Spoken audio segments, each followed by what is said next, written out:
It's an ordinary day at Columbia University in New York, with all the students feeling the presence of Dr. Alexander Hartigan in the hallways. However, the doctor's preoccupation with his work causes him to forget a date with Emma, his girlfriend.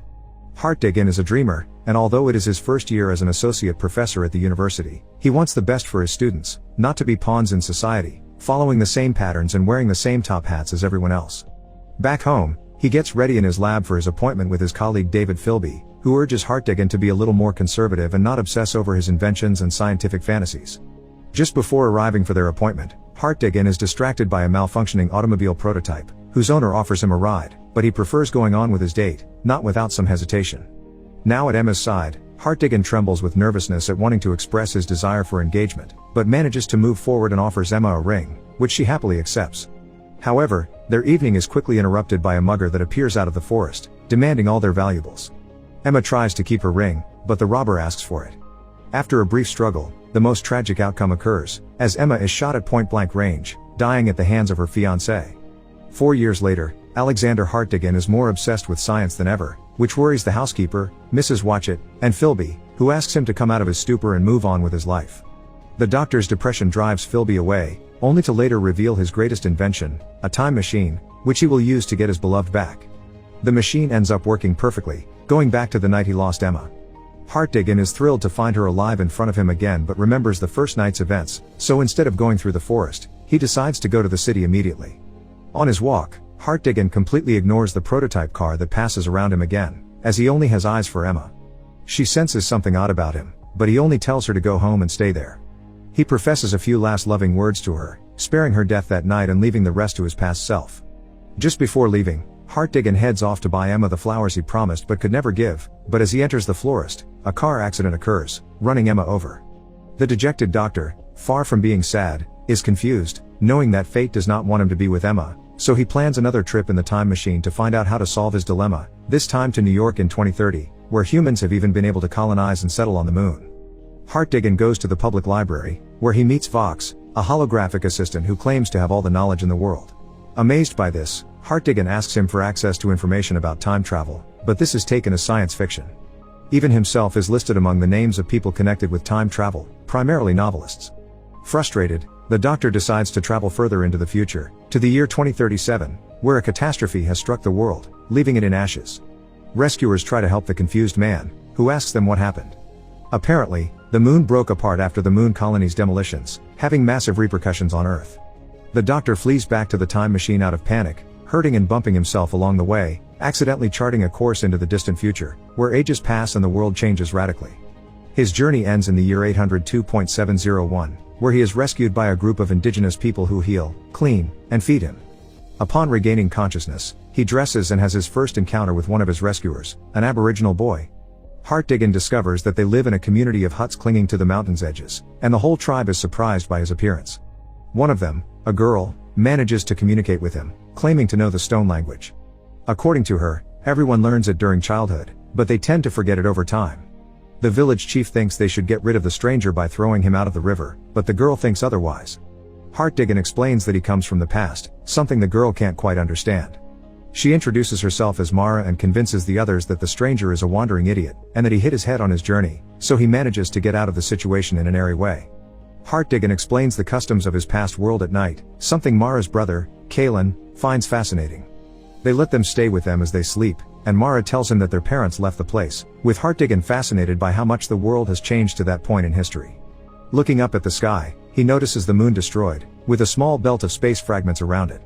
The doctor asks her why they take their boats out of the water at night, believing it is for fear of being stolen.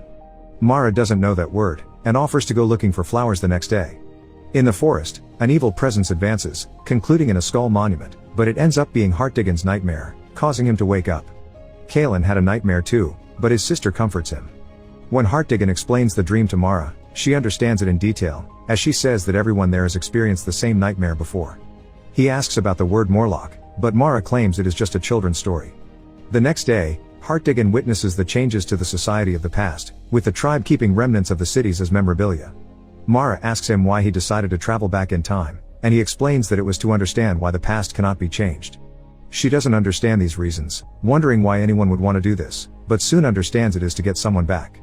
On a canoe ride, Hartigan wonders why there are no older people in the village, but Mara only replies that they set out from that place so as not to stay in the past. They arrive at a field of mills, where Kaylin welcomes them excitedly, wanting to know more stories about New York and the people of the past. Mara and Hartigan make it to the time machine, and out of nowhere, she asks the doctor to take her little brother into the past, changing to a fearful stance. He's puzzled by that, but shouts and roars in the distance tell them that the village is in danger. The screams intensify, and they find the entire village evacuating the place. Upon arrival, Hartigan encounters a humanoid monkey-like creature and runs for safety. Soon more creatures arrive, throwing darts at the villagers, and one of them manages to hit Mara. On close inspection, Hartigan notices a black viscous liquid on the dart, but before he can analyze it, he and the other villagers end up surrounded by the creatures coming out from under the ground. They gag and capture several village members using superhuman strength and primitive hunting tactics. One of the beings comes upon Kaylin, and Hartigan goes to his rescue. A chase begins, and follows the doctor hanging from one of the mills, with the creature grabbing him by the feet. After some struggle, the beast falls to the ground from several meters away, dropping unconscious for a few moments. Upon awakening, it climbs back up to lunge at the doctor and succeeds in bringing him down, next to it. Kaylin comes to the rescue, using fire to drive the creature away, escaping through subway conduits hidden in the sand. When Hartigan arrives in the area, he sees how Mara is captured and taken to the creature's hideout. The doctor proposes to go to the rescue of the captured, but the people don't understand his proposal since according to them, this is how life in their village works. When Hartigan reproaches the villagers' lack of defense, the leader tells him that those who fight are the first to be captured. He then goes to talk to Kaylin, telling him that they must do something about it, but the boy only comments that once the creatures capture others, there's nothing else to discuss, confirming that they were the Morlocks. Despite this, he learns of a place where the ghosts dwell, and goes there with Hartigan at night. The place ends up being a space with paraphernalia from the past, including several holograms of Vox, which Hartigan remembers from his visit to the museum.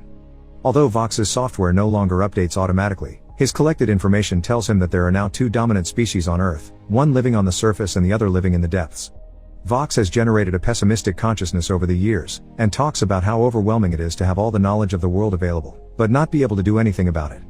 He even remembers his earlier encounter with Hartigan and tells him that he knows about the Morlocks from a member of the village who managed to escape and stayed there with him, talking.